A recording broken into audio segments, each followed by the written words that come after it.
Hey there, friends. It's David D. This is PRM, and today we're going to go over Andrew Yang Facebook Live Town Hall. It appears that Andrew Yang did a Facebook Live Town Hall the other day, and it was hosted by Business Insider. And we'll go over some questions that were asked, his answers, and some of my breakdowns along the way. So let's get started. Why did you suggest there should be a gradual rollout or study as it pertains to UBI? I was asking this the other day, and a lot of people on my in my comment sections were asking the same thing too. You know, what's up with the rollout? And he gave kind of some more long.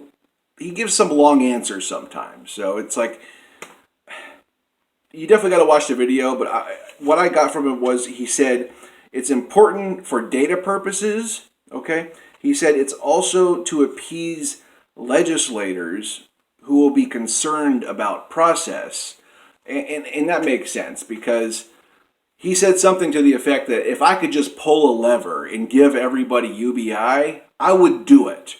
Okay, so it's just not that easy. It's not that easy within the context of Congress and the legislative branches. It's just not going to be a simple thing. So he suggested the rollout basically to appease legislators, more or less.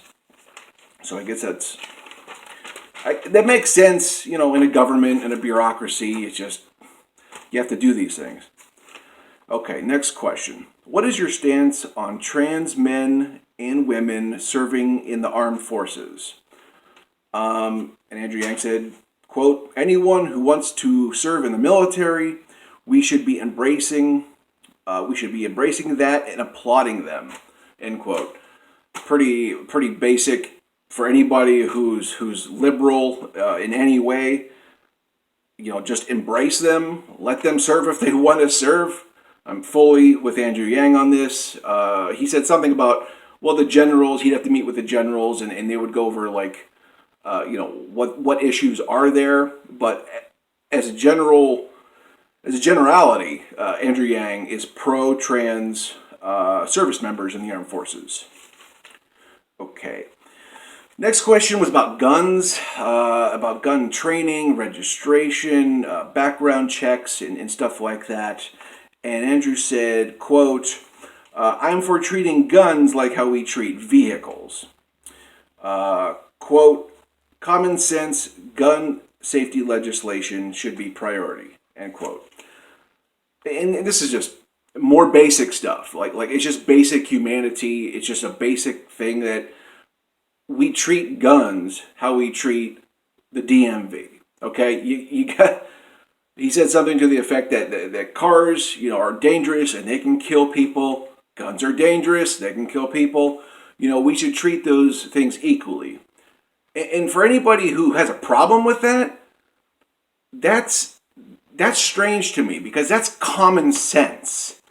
Common sense legislation, for the gun problem in America. Okay, I just don't. People like to get all uppity about the Second Amendment and just lose their minds that something horrible is going to happen if we have sensible gun regulations. It blows my mind. It really does. So he's also for a federal gun buyback. He was pretty giddy about it. He's like, yeah, we got money for you. If you want to turn in your guns, we will pay you for that. He's all for that. He's also for mental health initiatives that promote wellness, and that's infused in this framework of background checks too, because mentally ill people should not be having guns. And here's the thing: most mentally ill people aren't violent people. Okay, if you don't know that, that's the truth. In fact, people with mental illness are more likely to be victims of violence than perpetrators of violence. So, but at the same time, there's a small fraction of mentally ill people who are violent. And there needs to be more federal initiatives. Andrew's for it. I applaud him.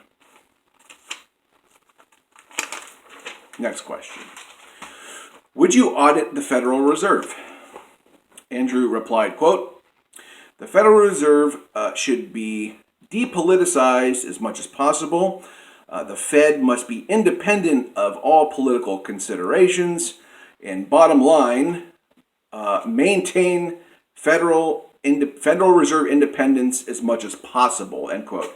So yeah, Andrew Yang is definitely for separating the Federal Reserve from the political process, because he said something like, if a president is doing horrible in the polls, he can lower interest rates just to boost it artificially, and it gets really complicated and skewed and just flat out wrong. So as far as the Federal Reserve goes, Andrew Yang is for depoliticizing the Fed.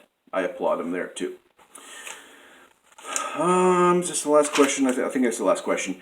Do you think it's possible to regain America's trust in journalism?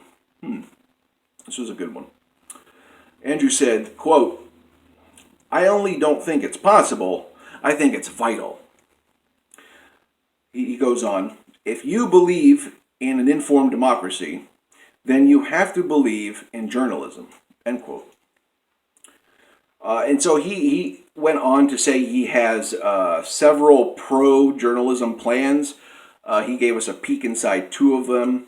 The first one is promote journalism funds to help local paper transitions.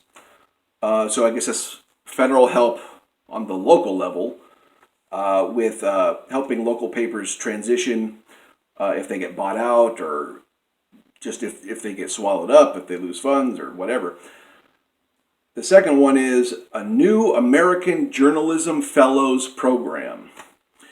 And basically it boils down to, this is what he wants. He wants to pay to have a journalist in every congressional district in America.